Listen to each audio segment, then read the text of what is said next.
the men's and the women's Final Four. They are both set. And Chris, I was telling Josh a couple weeks ago, I feel like the more you know about the NCAA tournament, the worse you do. This was my worst bracket in about a decade. I only have one Final Four team left in the tournament, and my national championship game is null and void at this point. So my bracket's horrible. First of all, how was your bracket? And then second of all, what are your thoughts on not only the men's but the women's Final Four matchups?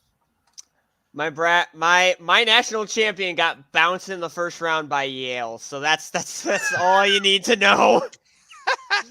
As for the men's and women's Final Four, I actually don't know who's in the women's Final Four or the men's. I haven't really been paying attention much since Auburn lost. I know is NC State in the Final Four? NC State is NC State. Yep. It's NC State, it's UConn, it is Alabama.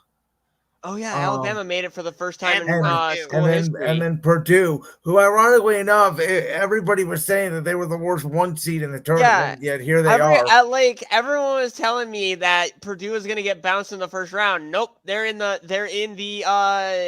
Final Four, which good for them. Good for Alabama for making it for the first time in school history. UConn looks to repeat, and NC State, well, they've got their hands full. I'll tell you what. I think NC State could potentially beat Purdue. Ooh, I definitely agree there. DJ Burns, a lot like what Zach Edey did. I think that DJ Burns is an incredible talent, and Thomas Fincher is on the screen. Yeah, Purdue was bad, just like Auburn was a favorite. Yeah, listen, I totally agree, but I do think that again, the size of NC State does match up with Purdue. I don't know at this point if anybody's beating UConn. They just seem like the best college basketball team in about a half decade or more. They're averaging 25 points a game per win, which is incredible. Now, Josh, as I know you were watching last night, and I know that you will be there this weekend for the women's Final Four matchup at Rocket Mortgage Fieldhouse in Cleveland. Incredible night of women's basketball last night. Of course, the main event basically being Caitlin Clark, Angel Reese going head-to-head. Yes, but don't forget, we also had Paige Beckers and Juju Watkins going at it. And now we get to see Paige Beckers and Caitlin Clark go at it. This is going to be an incredible matchup. These two, if Paige Beckers hadn't gotten hurt, she might be on the level of Caitlin Clark right now. I don't know if she would be breaking all the records that Caitlin has broke, but Paige Beckers would be almost even with Caitlin Clark. And I think they are going to guard each other a lot in this game on Friday night. It is going to be fantastic. And ironically, in both the men's and the women's Final Four, NC State and UConn are both in it. That's a bit of a rarity. I don't know. No, I don't remember when that could happen, and I think it's unlikely that they'll both make the championship, because I think on the women's side Iowa will make it, and South Carolina will probably win, because they've been winning everything. The last time South Carolina lost was against Caitlin Clark and Iowa in the Final Four last year. So yeah, I mean, I don't know. I've said, going back to the men's tournament, this has been to me a weird tournament. There was a lot of upsets the first day, and me and Josh, Chris, had both agreed early on when we did our bracket. Last year there were so many upsets. Obviously we had a 10 seed, we had like an 8 seed. UConn, who was the champion, was a 4 seed. And yet this year, Alabama was a 4 and NC State's an 11. They are the Cinderella story. But when you look at NC State, I mean, they did have to beat Duke. They did have to beat North Carolina to get in the tournament. They got hot. By definition, they're a Cinderella story, but they feel like a really good team.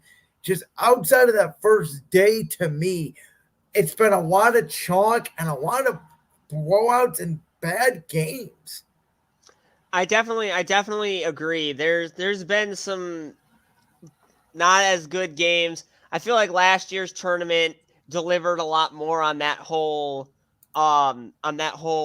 madness promise that March Madness usually delivers. But this year, it just outside of that first day where Kentucky got upset, Auburn got upset. No, BYU didn't get upset, which Yeah, they did. that was shit. Oh, they Yeah, they did. did. Against Duquesne. Yeah. But like it just seems this year has been a more by the numbers type of tournament outside of that first day. Yeah, it was the first year in 5 years where all ones and two seeds were still alive in the Sweet 16. So if that tells you something. Again, I do think the national championship game, I'm gonna say on the men's side, it's gonna be UConn against NC State. I think NC State is a team of destiny.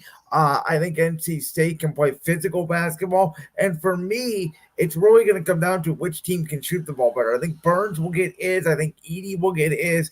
Which team is going to be more consistent? And I think NC State has so much confidence right now that they can play a bad half against Duke like they did, scoring only 21 points and dominate in the second half. Yeah, I have Purdue winning this one. I think we're on Okay. a collision course for the size of Zach Edey against the size of Donovan Clingan, I think is his name, for UConn. And would that be a great national championship? No. I think it would be a pretty good national championship. Ultimately, I think UConn will win, though. I have way more interest in the women's Final Four. I think that's been way more exciting overall. And honestly, I think the country is more into the women's brat tournament this year. Yeah, no, I agree. I've heard the same thing. And, Chris, I was telling Josh last week that, my concern was for the women's side that, and Josh obviously follows the women's game a lot more closer than I do. But for me, if Caitlin Clark was going to get eliminated last night, I don't know if that viewership is sustained. But by the numbers, they just came out, about 13 million people watched the Iowa LSU game last night, which is really good. I mean, it beat some Thursday night football games this year. So obviously, momentum I think for women's college basketball is rising. Momentum for men's college basketball is declining, and I think it's just because the women have more stars now than the men. Yes, and to piggyback off that, think about what Caitlin Clark could do numbers wise for the WNBA. If you have that like all-time college record breaker go into your league, that might boost viewership 10, maybe 20-fold. Yeah, I mean, the Indiana Fever are making no secret about it. They are going to select Caitlin Clark with the number 1 overall pick in the WNBA draft on April 15th. And we'll see if Angel Reese from LSU declares for the WNBA draft. We haven't heard anything from her as of yet about that. But yeah, I hope when Caitlin Clark comes in to the WNBA that the following she had at Iowa continues into the WNBA.